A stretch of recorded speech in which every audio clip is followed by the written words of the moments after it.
So back again, alhamdulillah, after this interruption due to technical problems. And we were talking about نواقض الوضوء, things which nullify wudu. Things that, and we discussed ahdas, impurities, and we will start discussing asbab al-ahdas, those things which may cause or lead to impurities. The first thing we are going to talk about is sleeping. Sleeping in Maliki Mazhab is divided in four types or four categories, which is long and heavy sleep, short and heavy sleep, long and light sleep, and short and light sleep. If someone slept long and heavy sleep, all Maliki scholars agrees that heavy sleep nullifies wudu. So that heavy long sleep, according to all Maliki, that's an ijma'. All Maliki agrees that this long heavy sleep nullifies wudu. What about short and heavy sleep? Short and heavy sleep also nullifies wudu, but that's according mashhur in mazhab, the famous opinion in mazhab. Most our Maliki scholars say that short and heavy sleep nullifies the wudu. What about short and light sleep? It doesn't nullify the wudu. Long and light sleep, it also doesn't nullify wudu, but it is recommended, it is mustahab to refresh the wudu. So how can we differentiate between heavy and light sleep? Heavy sleeping is when the person loses the connection with the surrounding. If something in his hand fell, he doesn't feel it. If someone said something around him, he doesn't hear it, and so on. So light sleep is the opposite, and we all had in our life heavy sleep and light sleep. So if someone laid down and started making noises and started snoring, he can't say that he had light sleep. He had a heavy sleep where he started snoring. But if someone is sitting and his head fell, but while it was falling, he felt and heard and everything around him, yet he was sleeping. So that's light sleep. And for the first time in our lecture, I will talk about some evidence or some usul why light sleeping in Maliki Mazhab is not considered something that nullifies wudu. Imam Sahabi Anas ibn Malik radiallahu anhu wardah said that the companions of the Prophet sallallahu alayhi wa sallam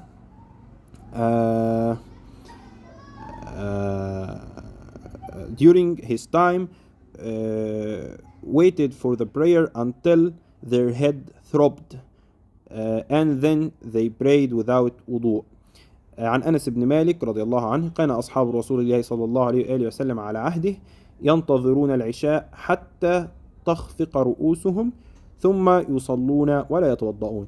So they fell in sleep, they slept, they had light sleep whilst waiting for Isha prayer, but they didn't refresh their wudu. They went and prayed with their old wudu. This hadith is narrated by Abu Dawood, and it was said that it is authentic according to Imam Dar Qutni. So again, if someone is sleeping laying down or sitting or anything, it doesn't depend on the way of his sleeping. It depends on how deep he is sleeping. Is it heavy sleeping or light sleeping? And I think we explained this part as much. Now going to the second condition, fainting. Fainting is when someone loses his consciousness and faints. In a modern way, the most type of fainting we do in purpose is anesthesia. So if someone fainted in the street or on purpose, he lost his conscious to anesthesia or anything, he lost his wudu, he nullified his wudu. So he should refresh his wudu for praying and for whatever needs the wudu. Vanishing of intellect due to insanity. If someone lost his mind and became insane over even for 1 minute, after this insanity he returns back to normal mind, that insanity makes him nullifies his wudu. Drunkenness, يعني anything that makes you drunk is even, because when we say drunkenness, most people think about wine and beer and stuff like that. No, drunkenness here is anything that makes you lose your mind or your control. That's maybe by a drink or smoke or drug. Anything like that causes a drunkenness condition that nullifies wudu. Apostasy, which is ridda, and يعني may Allah protect us all, when someone become a non-Muslim, if he committed something that makes him infidel, like astaghfirullah al-azim, swearing, calling Prophet Muhammad sallallahu alayhi wasallam names, or calling God the most merciful names. That's apostasy, which is ridda. And according to Quran in Surah Al-Zumar, لَإِنْ أَشْرَكْتَ لَيَحْبَطَنَّ عَمَلُكَ. If you joined other in worshipping with Allah, your work will be nullified. And one of your work is wudu, so you lost that too. Doubt whether or not one has wudu, and that is that's something that Maliki madhab is unique with.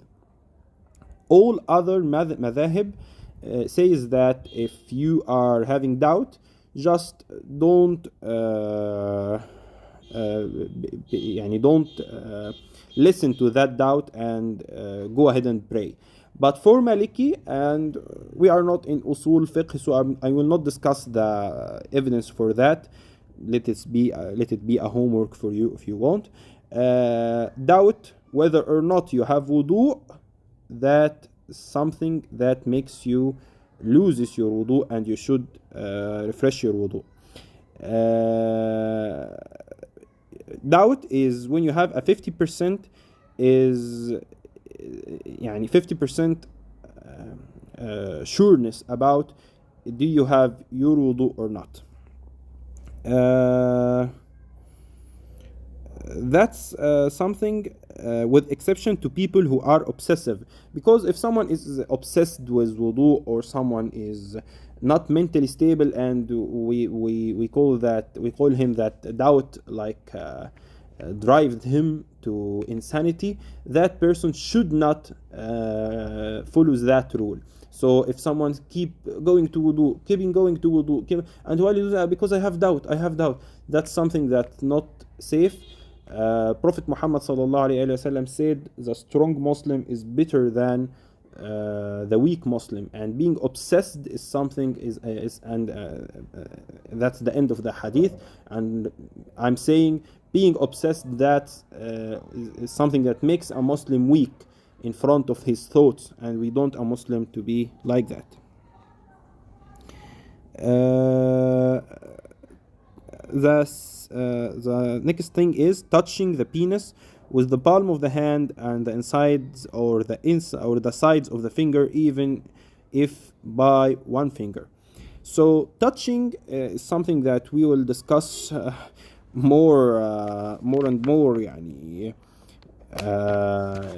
in details after 1 minute. But يعني, as a summary now, briefly, touching the person himself, touching a man his penis, is something that nullifies his wudu.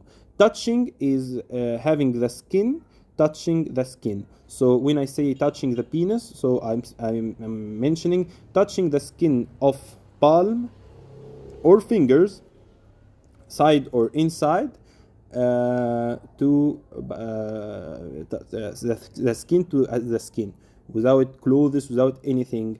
But now we will discuss the next part, which as for touching of the opposite sex, and that's something.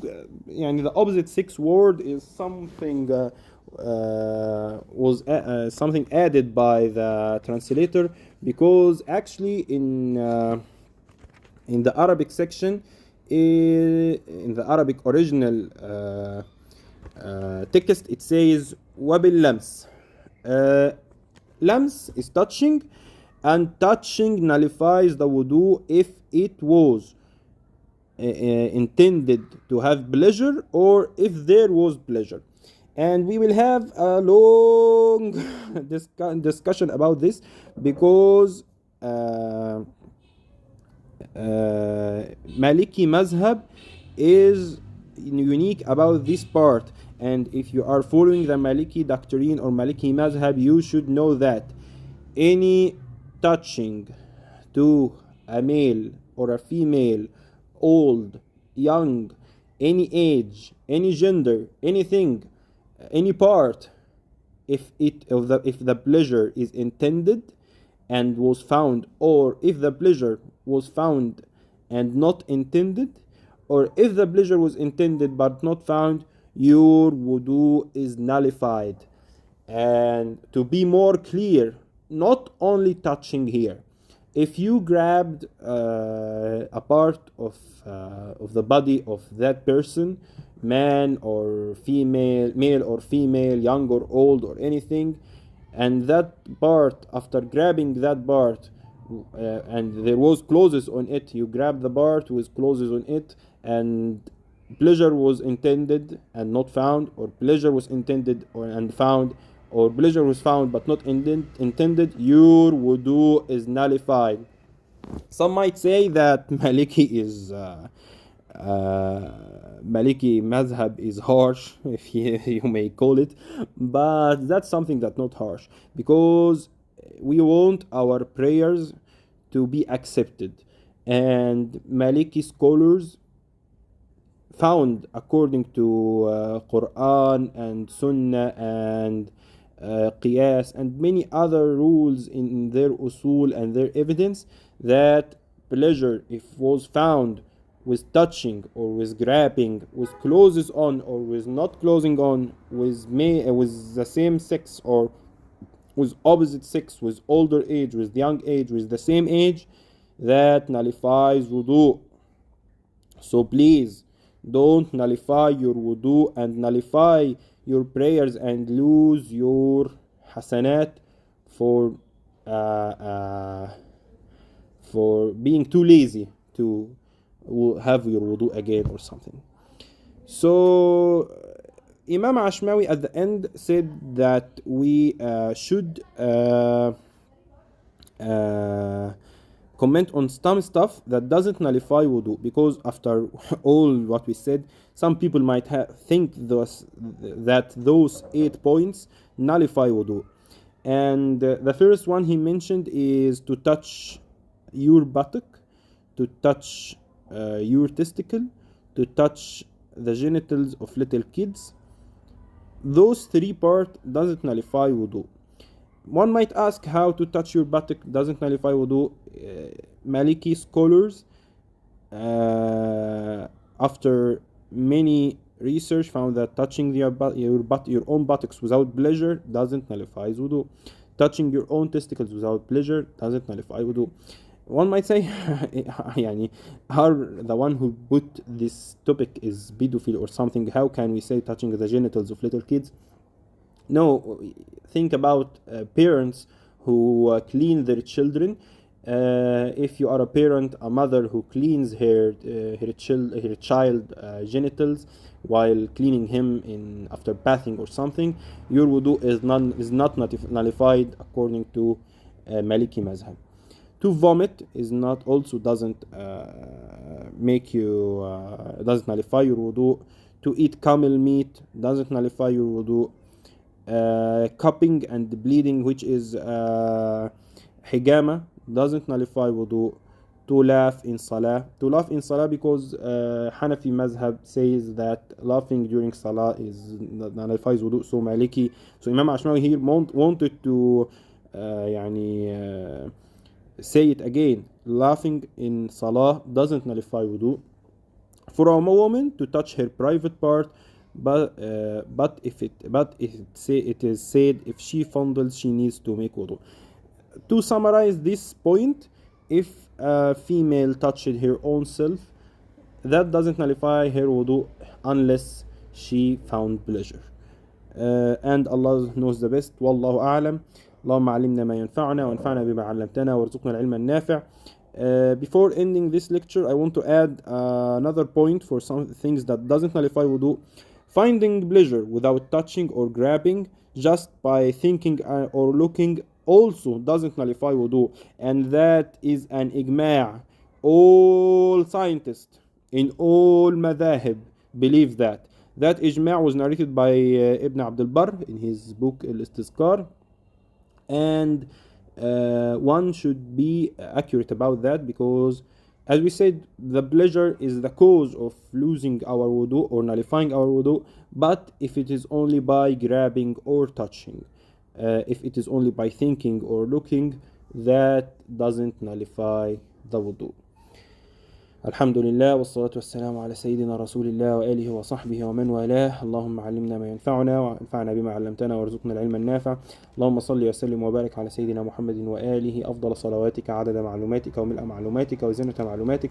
اللهم اغفر لنا ولمشايخنا ولأصحاب الحقوق علينا واسترنا ولا تفضحنا وعافنا واعف عنا. والسلام عليكم ورحمة الله وبركاته.